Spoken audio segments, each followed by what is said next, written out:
이제 역시 지금 자기는 것 같아. 니는 뭐지? 지금 열심히 하겠네. না আমাদের দিয়ে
ওনাকে দেখা যাচ্ছে না, ওনাকে কিন্তু দেখা যাচ্ছে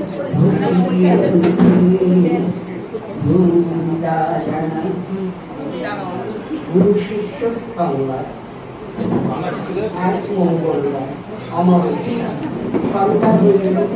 ঠাকুর বাড়িতে আরো ফিরে এসেছে।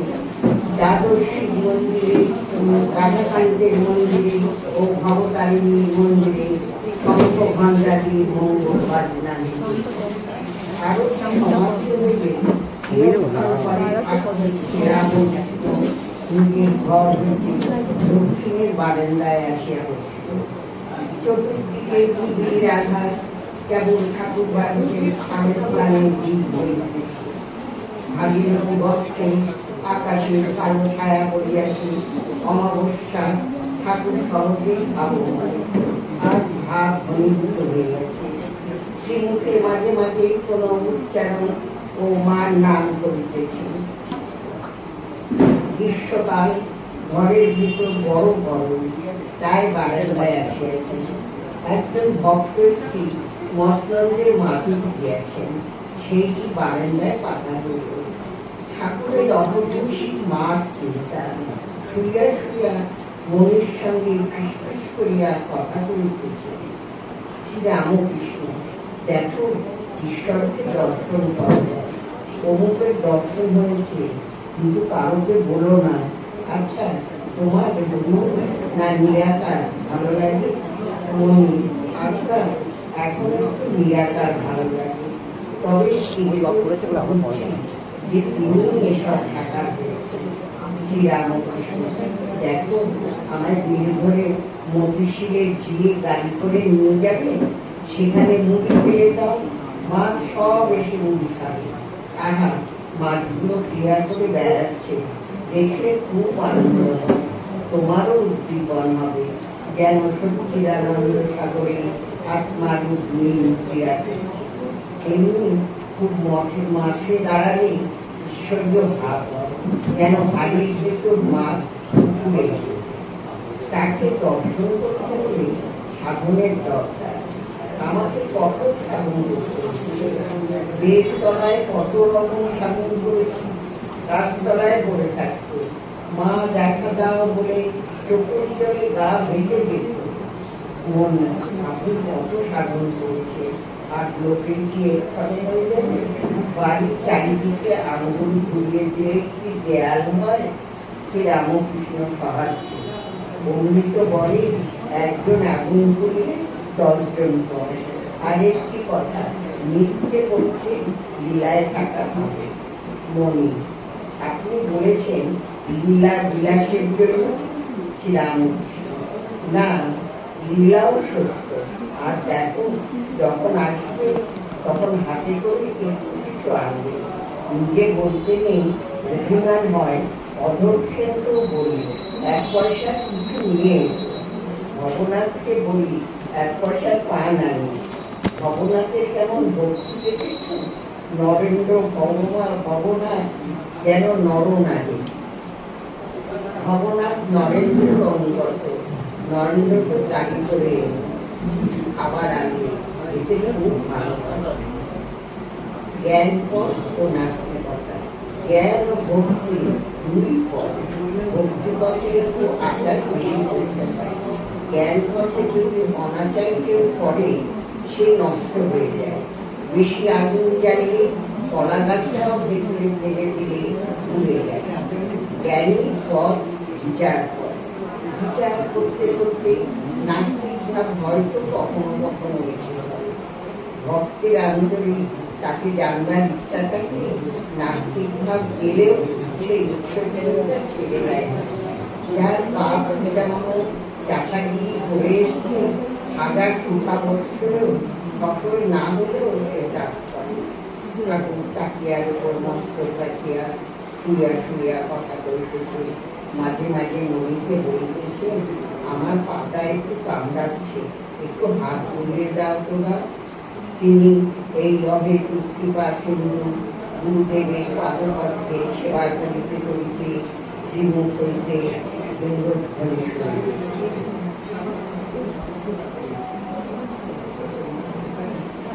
যার যার কর্ম তার ফল সে পাবে, কিন্তু ঈশ্বরের ইচ্ছায় সে সাধু গ্রেফতার হল। কবিরাজরা বোতলের ভেতর মকরধ্বজ তৈরি করে, চারিদিকে একটি মাটি দিয়ে আগুনে ফেলে রাখে।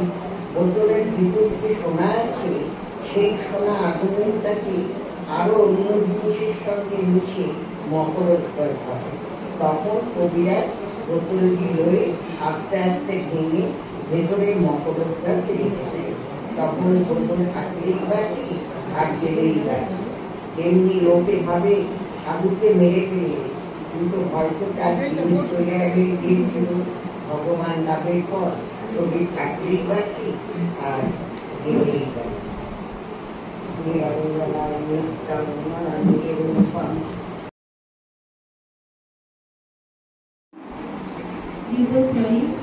ঠাকুর মা এবং স্বামীজির চরণে আমার আভূমিরুদ্ধ প্রণাম জানাই, এবং এখানে যারা উপস্থিত আছে প্রত্যেকের জন্য রইল আমার অন্তরের শ্রদ্ধা, ভালোবাসা এবং নমস্কার।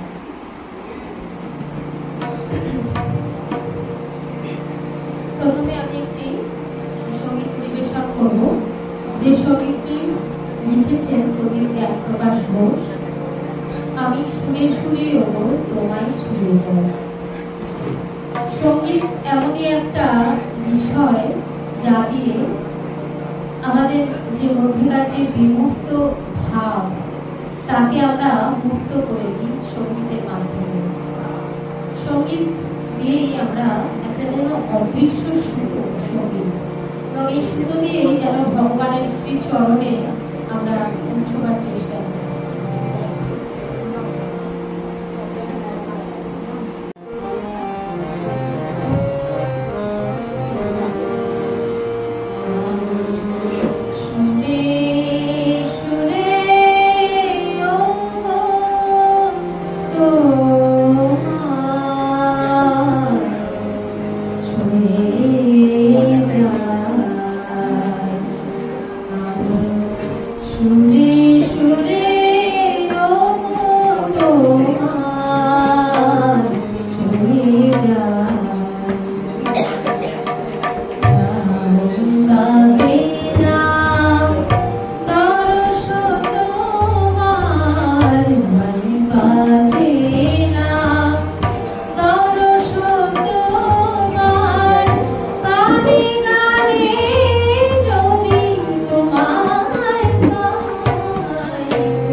সারা বেলা কাটলো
हृदये